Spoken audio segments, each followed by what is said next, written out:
Louisiana Sports Hall of Fame Museum has exhibits and stories about Louisiana's sports greats. Natchitoches is where history and fun blend with our state's rich sports culture. Find travel planning tips at Natchitoches.com. Athletic greatness comes in all shapes and all sizes. It doesn't come naturally, but is achieved from hard work, diligence, and adversity. Along the journey, there's opportunity, and there's always struggle. There is triumph, and there is defeat, and there is always a story behind the glory. Hi, everyone, and welcome to LPB Studios for a special look at Louisiana sports icons. I'm Victor Howell. Earlier this year, LPB partnered with the Louisiana Sports Hall of Fame to broadcast the annual induction ceremony live from Natchitoches. The 2025 class featured a diverse group from football and boxing to gymnastics, basketball, and beyond. Celebrating the best of Louisiana's sports legacy, we're spotlighting two inductees whose football careers have made them household names. In 2000, LSU hired a relatively unknown head coach in East Lansing, Michigan, Nick Saban, whose short tenure at LSU would lead the Tigers to national prominence and forever leave a mark on the program. LSU would be Saban's springboard to a legendary college football coaching career, ending with his retirement in 2024. This summer, he returned to the Bayou State to join the 2025 Louisiana Sports Hall of Fame class. During the ceremony, I spoke with Coach Saban about his lasting admiration for LSU and Louisiana. You'll enjoy this conversation.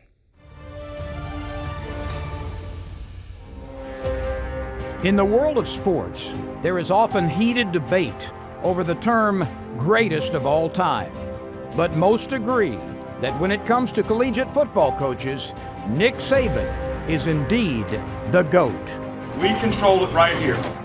Nick Saban obviously is the best football coach in college that ever coached.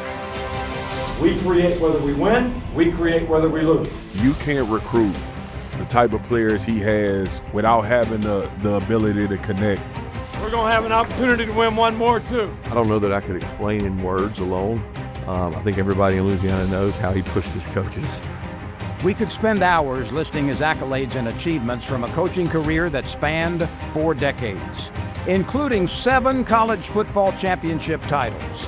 But his connection to the Bayou State is most hinged on that first championship trophy, claiming a BCS national title in 2003. LSU wins the BCS National Championship. His vision of what LSU should be and where we should compete at, and where we need to be. I think the expectations that he put into LSU football then is what carry over today. I was the #1 tight end in the country when I signed with LSU. And moving over to defensive end was very, very difficult for me at the age of 17, 18 years old. And I had to trust him kind of blindly. And it turned out to be right. But you would have hundreds of those stories. We didn't strike the guy. You got to strike him first. After the 2004 season, Nick had short-lived intentions to carry his coaching success into the NFL. He would eventually land back in the SEC. It was a hard pill to swallow for LSU Tiger fans, building the University of Alabama to becoming a juggernaut of college football.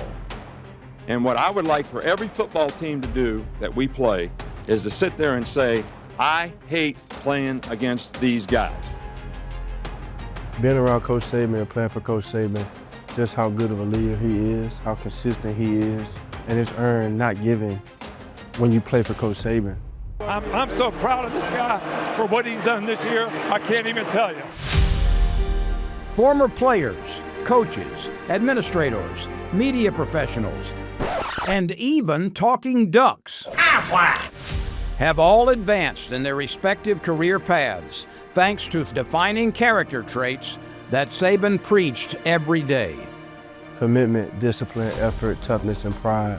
Persistence, attention to detail, and passion. He has forever changed the landscape of football in America as an advocate for policy regarding college athletics. High school football, Louisiana puts out the most NFL players per capita, but I think Nick Saban elevated that. He has had a consistency in his work. He elevates people. You got to remember how you got here and how hard it was and how tough it was. Nick Saban's the best there ever was. Nothing takes the place of seeing the pride that the people have in the state of Louisiana. There's no better feeling that I get when I see that in someone's eyes. Ladies and gentlemen, the greatest of all time and Louisiana Sports Hall of Famer, Nick Saban.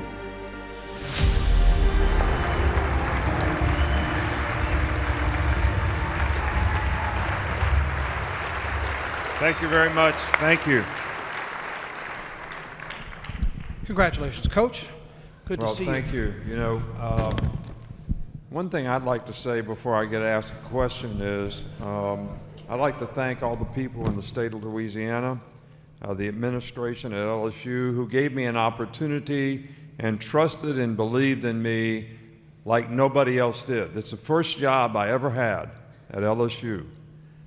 And I was a pretty underwhelming hire here, if you remember, in the year 2000, where everybody at the university, from our administrators, you know, Mark Emmerich, the supporters, the board of trustees, everybody at the university, including the fans, you know, sort of bought in and did the things that we need to do to have a successful program.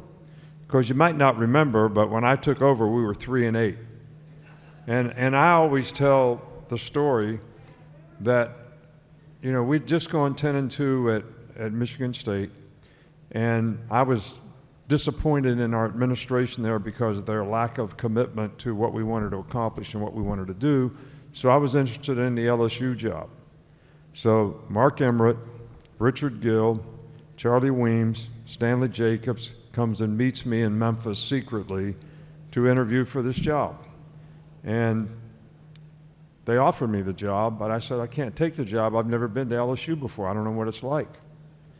So, and I can't go for an interview because if they find out publicly at Michigan State that I'm thinking of going someplace else, they'll absolutely crucify me.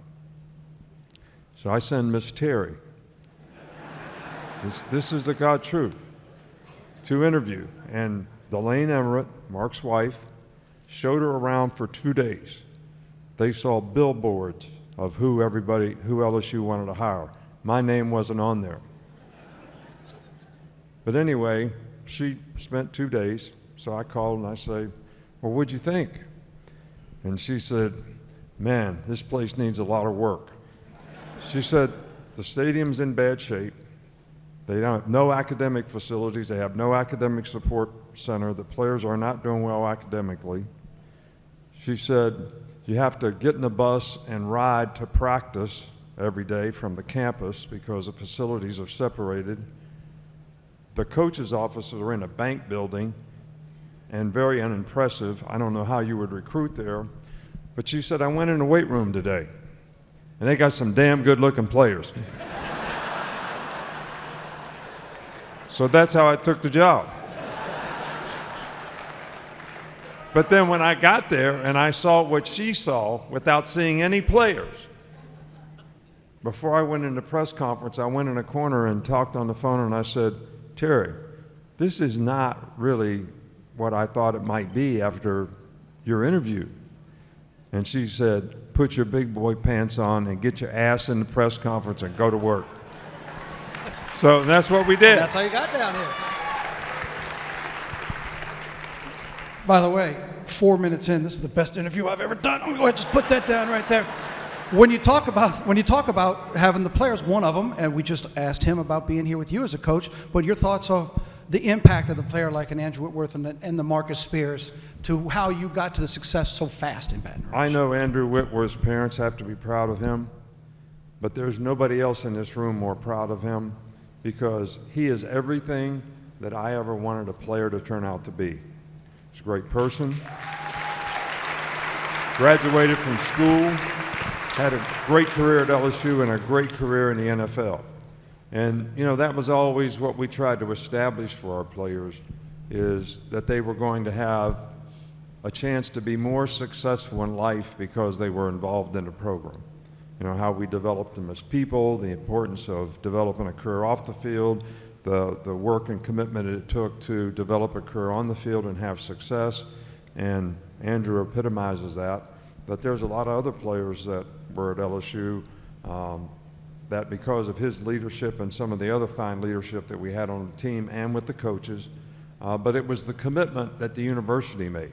The Tiger Athletic Foundation, our administration, you can't get recognized into a Hall of Fame without thanking all the people who contributed to the success that you had. And we had a tremendous amount of support at LSU, and there probably was never a place where I was given an opportunity to be trusted and people bought into what we were trying to do and set the table so that we could do it. And then there was no greater feeling in my life professionally to that point when we won the national championship in the Sugar Bowl in New Orleans and saw on some city LSU up there and made everybody in this state proud. And that was my best professional moment to that point in my career. And the standards that you set, I know it was always tough to come back with Alabama, but you set those standards. You knew what you were going to get out of LSU, and I know the LSU fans will always appreciate what you did, and it's nice to hear how much you appreciated your time in the capital city wearing purple and gold. Well, I appreciate it, but one thing that I think that I learned is, you know, our first championship was in 2001. We won the SEC championship, and it had been a while since LSU won one, but that was the first championship I ever won. And I think we can apply this to our life. You know, once you accomplish something, it sets a new horizon. It sets a new standard. And then in 2003, when we won the national championship, that set a new horizon and a new standard.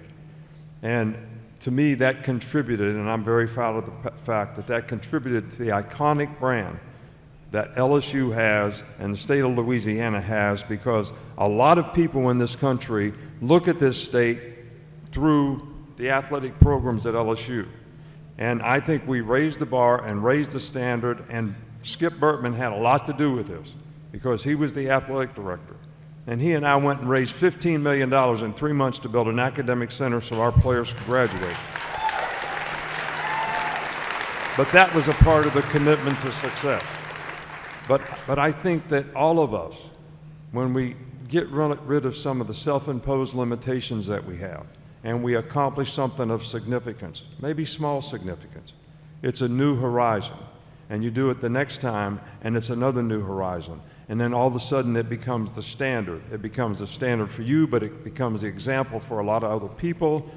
And through transformational leadership and serving other people for their benefit, you can really help other people have a chance to reach those horizons as well. So with that, I appreciate being recognized here, but I'm really, really proud. Every time I see LSU, all the time I coached at Alabama, I know it was a great rivalry, but I was always proud because I felt like we did something to raise the bar here, and the program has been outstanding ever since. So and that's why he's the best in the business. Head coach Nick Saban, everybody. Congratulations, Coach. Thank you. Stay right here with me. We're going to bring everybody in. It was great seeing Coach Saban back in Louisiana and without the crimson shirt. As part of LPB's annual Hall of Fame coverage, we're excited to share our third season of the interview series, Behind the Glory. This series features intimate conversations with WNBA legend Vicki Johnson, high school coaching greats Dale Weiner and Danny Broussard, Joe Sherman of Delgado Baseball, LSU gymnastics star April Burkholder, and other honorees from the 2025 Louisiana Sports Hall of Fame class. One of which is this chat between Hall of Fame broadcaster Lynn Rollins and LSU NFL standout and Super Bowl champ Andrew Whitworth. Andrew Whitworth has been an unstoppable force on the gridiron at the high school, collegiate, and professional level. He always poured into other guys. He liked to have an influence on people. Nicknamed Big Wit for a reason, the 6'7", 330-pound West Monroe High School tight end would transition to offensive lineman under the coaching of Hall of Famer Don Showers. He's going to be a great college player, and he'll have a chance maybe to play at the other way. He was a part of 3 high school state championship teams with the Rebels. Whit was always one that was in tune with his body. He always wanted to perform at his highest level.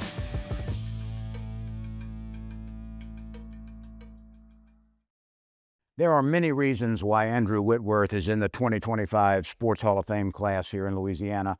A couple of them, state titles at West Monroe, a national championship at LSU, Super Bowl champion with the Los Angeles Rams. But I want you to recollect a time when you were knocked on your backside by a girl at Ouachita Christian Middle School. You have made Molly Harper famous. Yeah, well, she should be. Coach Harper's daughter, Molly Harper, was my first time really. I played in elementary. I played 1 year in 4th grade.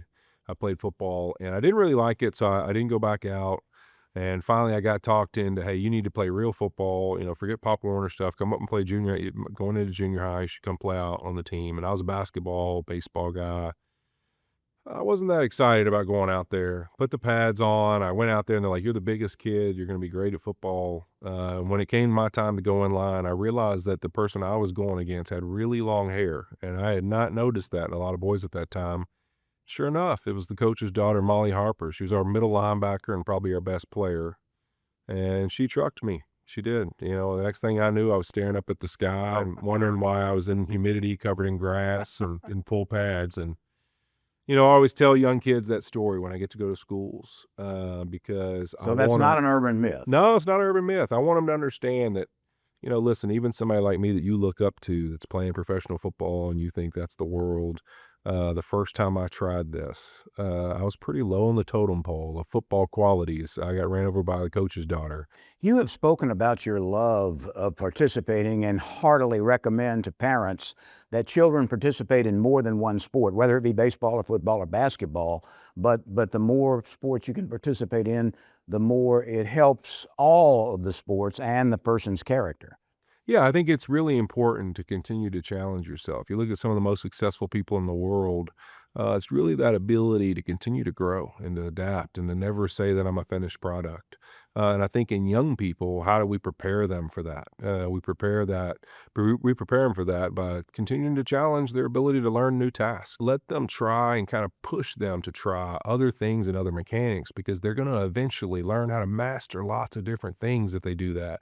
And when they get into that sport they want to be great at, all the new challenges and the new things they're going to have to learn how to do will come easier because there's someone who's been trained to learn how to adapt. You went through a radical change in your position, and as you were being recruited by LSU, and you've spoken about you love Florida, you took some other trips, you had opportunities, obviously, and then Nick Saban convinced you to go from tight end to offensive tackle. What was that like at that time of your life as you're being recruited nationally? It's one of those things where as a young kid, when you're in high school and college offers start coming in, your ego gets pretty big and you think a lot of yourself. And you mostly see people in recruiting, no different than in dating when you're trying to find the pretty girl or she's trying to find that man that she likes. There's a lot of compliments. And so you don't hear a lot of truth all the time, like somebody who's really going to challenge you on something you need to improve.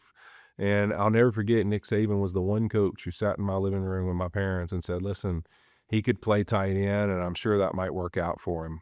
But if he'd play tackle, I think he's going to have a lot of success for a really long time, and he could play this game far past college football. And, I don't know if Nick Saban's done a lot of things right in his life, but I guess he was right about that one.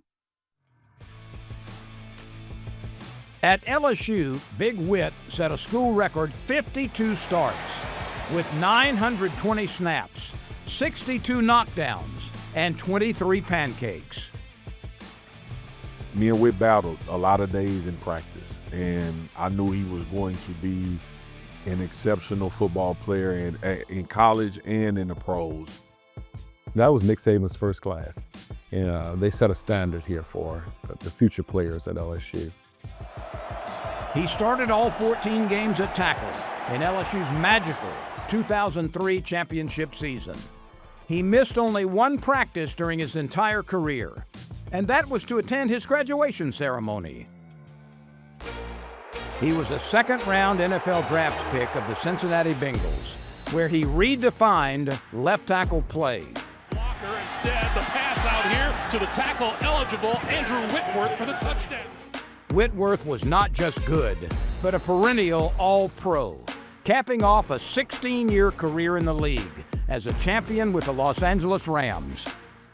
I think the steadiness at which he handled things, whether it was good or whether we were working through some challenging moments, he always used to talk about, hey, this is a blessing, it's never a burden, and that was the approach that he took every single day. But a defining moment of his career came after that Super Bowl celebration, sitting on a confetti-filled SoFi Stadium floor with his family. That was Daddy's last football game. That's it. No more. I'm going to be home with you guys. For me, it wasn't about celebration and running around crazy. It was about reflection. That was the best way I could relate to them in that moment, is that they'll have that memory forever of they would see me running around celebrating my teammates, but how about they'll remember my dad won the Super Bowl, and the first thing he did is he got on the ground and he got eye level with all of us, and we reflected and shared a moment together. And I wanted to do that for them. Tell me about the parts of Louisiana that you took with you all across the country, Cincinnati and LA, of course, as your homes at that time, but visiting other beautiful, magnificent cities across the land. What was the curiosity factor about you as a Louisianian, and what did you bring to them? Well, I think the first thing somebody's going to say to you is probably how you talk or the way you say words and different things, of course. But it's also the food, the fellowship, the culture we have, and of having a great time. And did you ever convince people to eat crawfish and alligator? Oh, yeah. We took them everywhere. There's actually, I lucked out that there was a restaurant in Cincinnati called Naughty Pine on the Bayou. And that chef was from West Monroe High School, believe it or not, and moved up there. That was a part of what we wanted to do. I mean, our food and our culture is a lot of who we are, and that acceptance of everybody, and we want everybody to feel a part of something bigger than themselves. And so that was important to us everywhere we played. Big Whit wasn't just a mountain of a man, but also had an equally exceptional character, always showing humility and leadership to his teammates and community. We will rebuild LA, hand in hand, together. Because he's the only person to ever wear the Walter Payton Man of the Year patch, be able to win a Super Bowl and go out that way. He's the epitome of a special one and a Hall of Famer. It's not just the competitiveness, it's the selflessness, it's the servant's heart that he has. He is the ultimate blend of dominance and decency. And he joins his West Monroe head coach, the late Don Showles, as a member of the Louisiana Sports Hall of Fame. None of us know when the moment's going to present itself. The key is to always be available when it does. Andrew, one of the things, and I'm speaking personally now, that bring me joy when I look into your eyes is realizing that you won the Walter Payton Man of the Year award, which may be the most significant award in all of sports in terms of doing for others. I know it's not something you set out to do, but I also know it meant the world to you when you were named the Walter Payton Man of the Year.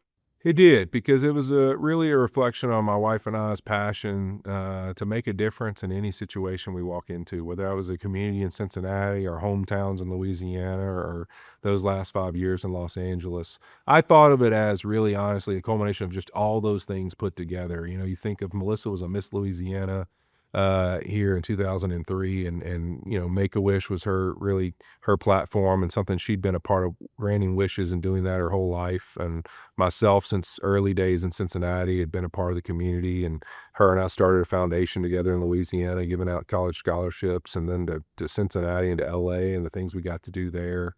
That really our passion in life is not just to chase our own success, but to say, hey, as we succeed, what are some ways that we can make impact for other people to, one, have the dreams to go succeed themselves, but to also feel like they're possible, it's capable, it can happen, you know, and what are ways we can meet them? Because I think sometimes so much in that community space, people want to give people things. I don't want to give people things. I want to find out what people need. I want to go be able to say, hey, where is it that you're at? What is it that I can do to give you a step or to give you a push or to help you feel inspired. To us, that was really important. So to be honored for that is something that I think to me is one of the greatest things that I'll ever have been a part of. Thanks to Andrew for that heartfelt conversation. And remember, you can watch all Behind the Glory episodes on the LPB website. Hey, before we go, LPB is excited to announce that we are expanding our coverage of Louisiana sports by kicking off a brand new series. It's called Game Notes, covering weekly matchups of your favorite Louisiana college football teams, hosted by me and former New Orleans Saint and Super Bowl champ Scott Shanley. We'll get you ready for games and tell stories on Saturday morning, and we will wrap up all of the action on post-game notes on Sunday nights. So keep up with all of LPB's sports programming, including past Louisiana Sports Hall of Fame induction ceremonies, Behind the Glory, and Game Notes by visiting lpb.org. We hope you enjoyed this special presentation, and on behalf of everyone at Louisiana Public Broadcasting, we'll see you next time under the stadium lights.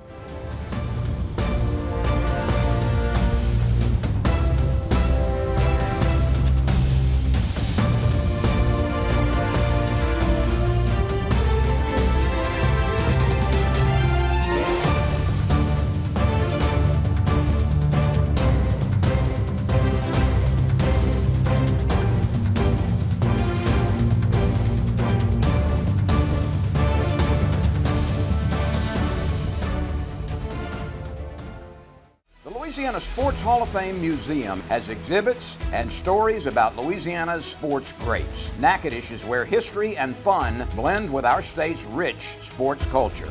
Find travel planning tips at natchitoches.com.